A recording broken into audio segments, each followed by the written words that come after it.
Okay, picture this. A highly effective, thriving democracy that existed way before modern states were even a thing.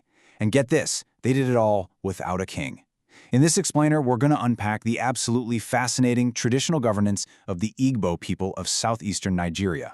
Real quick, here's our roadmap. We'll hit the stateless democracy, the building blocks of Igbo society, the massive colonial disruption, how modern autonomous communities work today, and finally, age grades and social work. All right, Section 1, the stateless democracy, a society without a king. You know, when we think of historical empires, we usually picture, wealthy kings sitting in central palaces, right? Well, the Igbo flipped that expectation entirely upside down. They have this famous phrase, Igbo onwe eze, which translates directly to the Igbo have no king. Their entire society was anchored in egalitarianism, consensus, and shared power, rather than a top-down monarchy. Anthropologists actually call this an acephalous society. It literally translates to headless.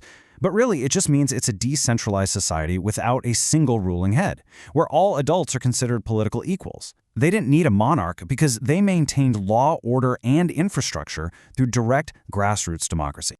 Moving right along to Section 2, Building Blocks of Igbo Society, Micro to Macro Governance. So if you don't have a king, you obviously need incredibly strong local institutions to keep things running, and it builds straight from the ground up. Step 1 is the family, the nucleus, operating purely on dialogue.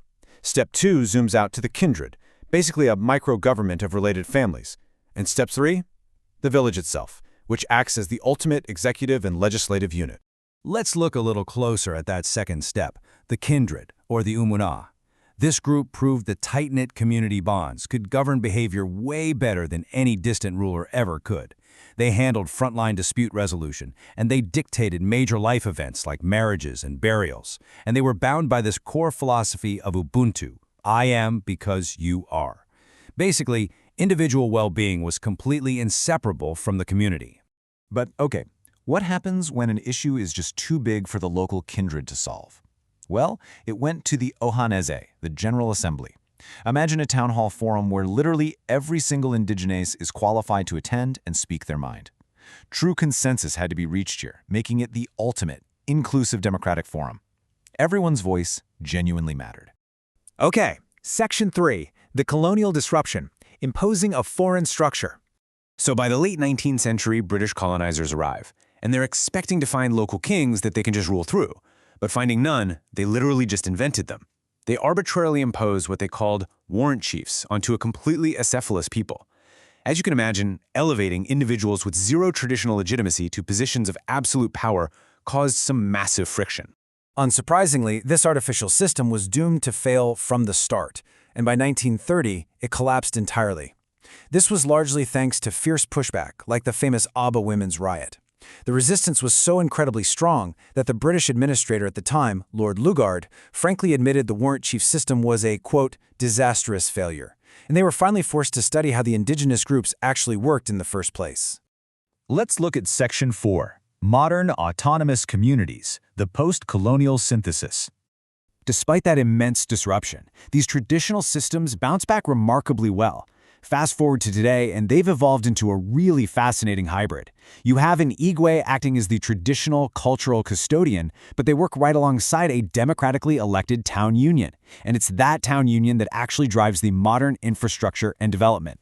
It's honestly a masterclass in checks and balances. The town union constitution must not infringe on the Igwe, right? But the Igwe is strictly subjected to the town union's constitution. They essentially encoded anti-dictatorship rules right into their community fabric, brilliantly maintaining their historical Republican roots. No single leader can just take over. Which brings us to Section 5, Age Grades and Social Work, Youth as the Engine of Development. Now, age grades are basically youth peer groups that voluntarily band together to serve their community, and their evolution over time is just incredible to look at. Pre-colony, they focused on defense and farming. Under colonial rule, they pivoted to building infrastructure like feeder roads. After the Civil War in the 1970s, they essentially single-handedly rebuilt destroyed schools and hospitals. They gracefully adapt to exactly what their society needs at any given moment. Today, operating on the philosophy of Ujamaa, or working together, they essentially act as massive grassroots NGOs. They're executing self-help projects, providing community policing, and managing things like the famous Igbo apprenticeship system, which is this incredibly successful wealth redistribution network where established business owners fund the next generation. Basically, they fill the gaps of modern local government. And these aren't just historical footnotes either. Today, organizations like the Africa Social Work and Development Network formally recognize indigenous frameworks like the age grades as highly effective, legitimate modern networks for delivering grassroots care. This voluntary, uncompensated dedication to uplifting the vulnerable aligns perfectly with the global standards set by professional groups like the National Association of Social Workers. What we are really looking at here is an ancient, highly evolved solution to a very modern problem. So I'll leave you with this final thought to ponder. Could integrating indigenous structures, like age grades, actually hold the key to better local governance worldwide? By looking back at how these stateless communities thrived without a king, we might just find the blueprint we need to fix local governance today. Thanks so much for watching this explainer.